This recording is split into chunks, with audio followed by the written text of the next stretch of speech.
सारे पैसे लौटाकर उस कुत्ते को वापस ले लेंगे। वे दोनों सेठ की तलाश में निकल पड़ते हैं, लेकिन बहुत देर तक ढूंढने पर भी उन्हें वह सेठ नहीं मिलता। लल्लन भाई, यहाँ तो सेठ का कोई नामो निशान ही नहीं है। न जाने अब तक कहाँ निकल गया होगा। अब क्या करें? हमारे पास कल सुबह तक का ही वक्त है। अरे आर्या, वो देख, ये तो बिल्कुल किसान के कुत्ते जैसा ही लग रहा है। तुम्हारी आंखों में मोतियाबिंद हो गया है क्या बेवकूफ? किसान का कुत्ता नीले रंग का था और ये तो भूरे रंग का है। क्या तुम्हें नीले और भूरे रंग में फर्क दिखाई नहीं देता? अरे तो क्या हुआ, अगर हम इसे नीले रंग से रंग दें तो उसके बाद ये हूबहू नीलू जैसा ही दिखेगा। बात तो तुम सही कहते हो भाई। चलो फिर देर किस बात की, अभी इसे पकड़ते हैं। फिर वे दोनों उस कुत्ते को पकड़कर अपने घर ले जाते हैं और नीले रंग का पानी घोलकर उसे उसमें डुबो कर उसका रंग भी नीला कर देते हैं। अरे भाई हरिया, ये तो बिल्कुल नीलू जैसा ही दिख रहा है। फिर अगले दिन वे उस कुत्ते को अपने साथ लेकर किसान के घर जाते हैं। अरे भाई मोहन, देखो हम तुम्हारे लिए क्या लाए हैं। जल्दी आओ, तुम्हारा नीलू वापस आ गया है। जल्दी आओ। किसान और सुमन की खुशी का ठिकाना नहीं रहा।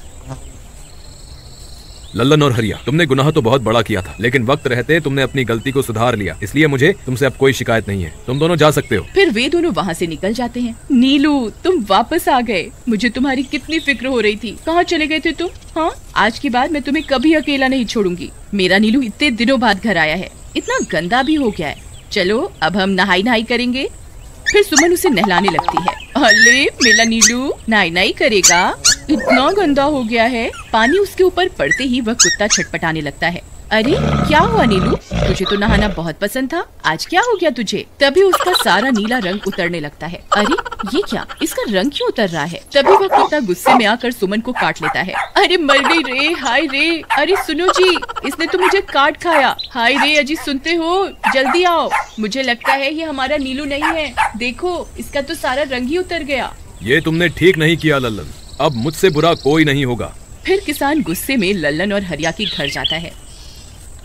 ए लल्लन, दरवाजा खोल। ए लल्लन, जल्दी दरवाजा खोल, नहीं तो इसे तोड़ दूंगा। आज तुझे मुझसे कोई नहीं बचा सकता। अरे मर गए रे, ये तो उसी किसान की आवाज है। लगता है इसे हमारी तरकीब के बारे में पता चल गया।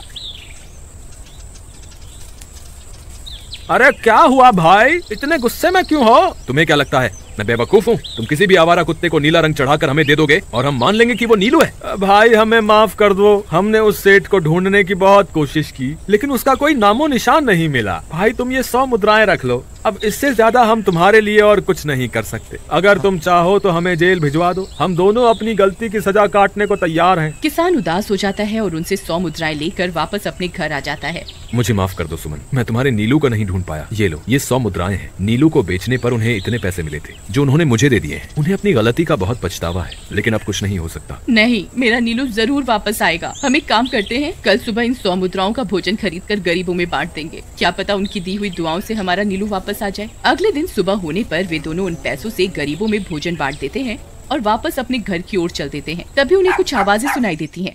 वे दोनों चौंक जाते हैं। अरे ये तो मेरे नीलू की आवाज है। नीलू, नीलू तुम कहाँ हो? तभी सामने से नीलू भागता हुआ उनके पास आता है। नीलू तुम वापस आ गए, तुम कहाँ चले गए थे?